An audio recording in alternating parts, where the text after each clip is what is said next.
دوستو، آج کی ویڈیو میں ہم ذکر کرنے والے ہیں اس واقعے کا کہ جب یزید کی قبر کو کھدوایا گیا۔ آخر اس واقعے کی وجہ کیا تھی؟ کس نے اور کیوں یزید کی قبر کو کھولا؟ یہ واقعہ یزید کی وفات کے کتنے سال بعد پیش آیا؟ دوستو، یزید نے اپنی زندگی میں ہی اپنے بیٹے معاویہ کو اپنا جانشین مقرر کر دیا تھا۔ یزید نے اپنے بیٹے کا نام اپنے باپ معاویہ کے نام پر رکھا تھا۔ یزید کے 12 بیٹے اور 5 بیٹیاں تھیں، لیکن اس کو اپنے بیٹے معاویہ سے بے انتہا پیار تھا۔ اس کی تعلیم و تربیت بھی شہزادوں کی طرح ہی کی گئی ہے۔ یزید چاہتا تھا کہ اس کا یہ بیٹا اس کا حقیقی جانشین بنے۔ یزید نے حکومت سنبھالتے ہی اپنے 2 بیٹوں خالد اور معاویہ کو اس وقت کے بہترین استاد عمر المقصوص کے مکتب میں 3 سال کے لیے بھیج دیا۔ شیخ عمر المقصوص بھی جانتے تھے کہ یزید کا جانشین معاویہ ہے، اس لیے انہوں نے اس کی تربیت پر بہت محنت کی۔ 61 ہجری میں جب واقعہ کربلا پیش آیا تو شیخ المقصوص کو بہت تکلیف پہنچی، چونکہ آپ کا دل محب اہل بیت سے تڑپتا تھا۔ اسی لیے آپ نے یزید کے ان دونوں بیٹوں کو عظمت اہل بیت سے خوب روشناس کروایا۔ ایک طرف کربلا کا واقعہ پیش آیا اور جگہ جگہ یزید کے خلاف بغاوت اٹھنے لگی۔ دوسری طرف معاویہ، جو یزید کا جانشین تھا، اس کی تربیت ایک سچے عاشق رسول کر رہے تھے۔ واقعہ کربلا کے تیسرے سال 683 عیسوی میں یزید عبرتناک موت سے دوچار ہوا تو معاویہ ابن یزید 20 سال کی عمر میں تخت نشین ہوا۔ جیسے ہی معاویہ ابن یزید تخت نشین ہوا تو استاد محترم کی محنت رنگ لانے لگی۔ اس نے آتے ساتھ ہی واقعہ کربلا کی تحقیقات کیں اور محض 40ویں دن لوگوں کو اپنی بیعت سے آزاد کر دیا۔ بعض روایات میں معاویہ ابن یزید نے 3 ماہ تک حکومت کی۔ 20 سال کی عمر جوانی کا ایسا دور ہے کہ جب انسانی خواہشات کی منہ زوری عروج پر ہوتی ہے۔ یزید کا جانشین ہونا اور پوری اسلامی مملکت پر حکمرانی کرنا اپنی تمام جائز اور ناجائز خواہشات کو پورا کرنے کے لیے بہترین موقع تھا، لیکن معاویہ بن یزید نے تخت پر بیٹھتے ہی واقعہ کربلا کی تحقیقات کیں اور حالات کا بہت باریک بینی سے جائزہ لیا۔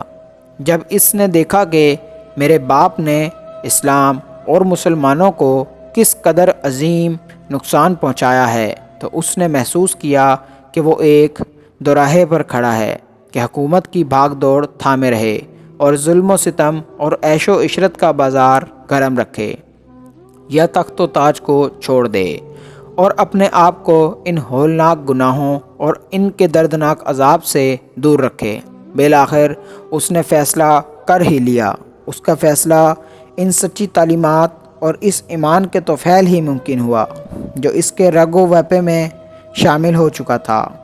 اس نے ایک عزم راسخ کے ساتھ حکومت کے عہدیداروں اور عوام کو مسجد میں جمع کیا، پھر خود منبر پر جا بیٹھا۔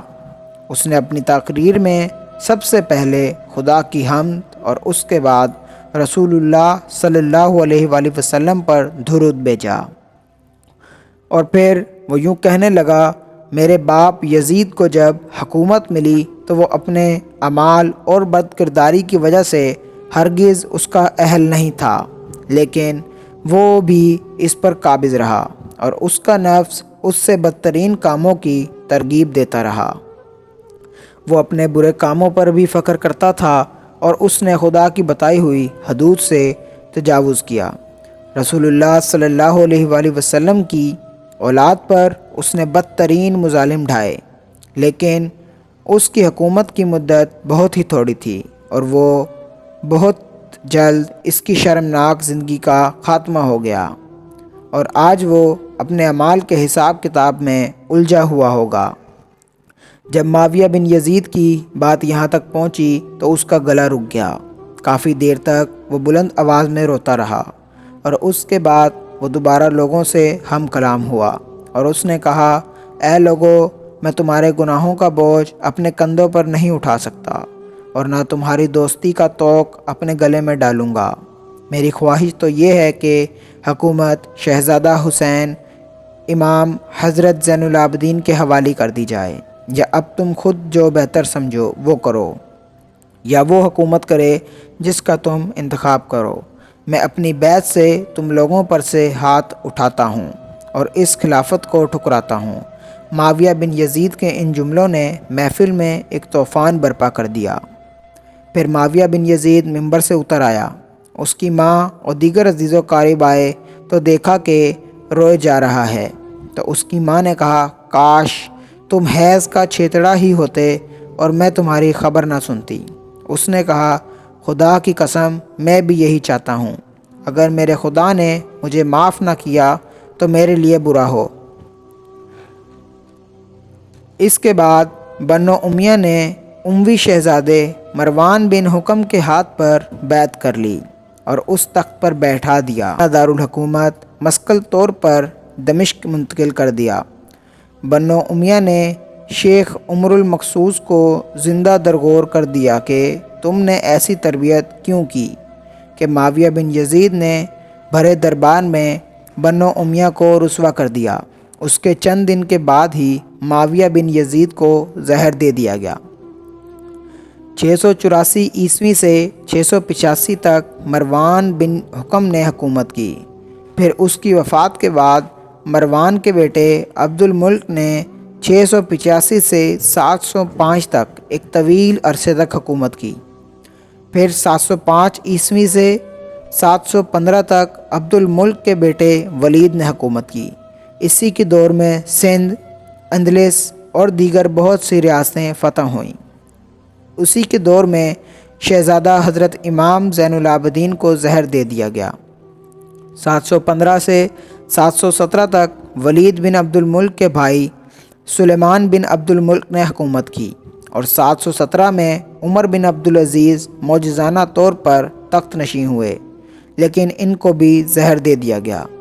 720 سے 724 تک ولید بن عبد الملک اور سلیمان بن عبد الملک کے بھائی یزید بن عبد الملک نے حکومت کی۔ اس کے بعد ہشام بن عبد الملک، ولید بن یزید، یزید بن ولید، ابراہیم بن ولید اور مروان بن محمد نے بالترتیب حکومت کی اور 750 عیسوی میں بنو امیہ کی حکومت کا تخت بنو عباس نے الٹ دیا۔ بنو امیہ کا آخری حکمران مروان ثانی ایک انتہائی سست اور ڈرپوک حکمران تھا، جس نے ابو مسلم خراسانی کے ہاتھوں شکست کھائی اور یوں بنو عباس کی حکمرانی شروع ہوئی۔ تاریخ کتابوں میں درج ہے کہ ابو مسلم خراسانی نے بنو عباس کے ابو جعفر المنصور اور ان کے بھائی ابو العباس الصفاح کو حکمرانی سونپ دی۔ اس طرح بنو عباس کے پہلے حکمران ابو العباس نے آتے ہی بنو امیہ کا نام و نشان مٹانے کی قسم کھائی۔ بہت سے لوگوں کو قتل کر دیا گیا اور کربلا کے واقعے میں ملوث تمام کرداروں کی قبریں تک کھود دیں۔ اسی طرح ابو العباس الفاح نے یزید کی قبر کو بھی کھدوایا اور یہ کام اس نے اپنی نگرانی میں کروایا۔ وہ چاہتا تھا کہ یزید کو قبر سے نکالے اور اس کی لاش کو سولی پر لٹکائے۔ چنانچہ یزید کی وفات کے 65 سال بعد اس کی قبر کو اس وقت کے حکمران ابو جعفر اور ابو العباس کی نگرانی میں کھدوایا گیا، لیکن جب قبر کو کھولا گیا تو سب یہ دیکھ کر حیران رہ گئے کہ اس میں لکڑیوں کی راکھ، بدصورت کتے اور اژدے کے سوا کچھ نہ تھا۔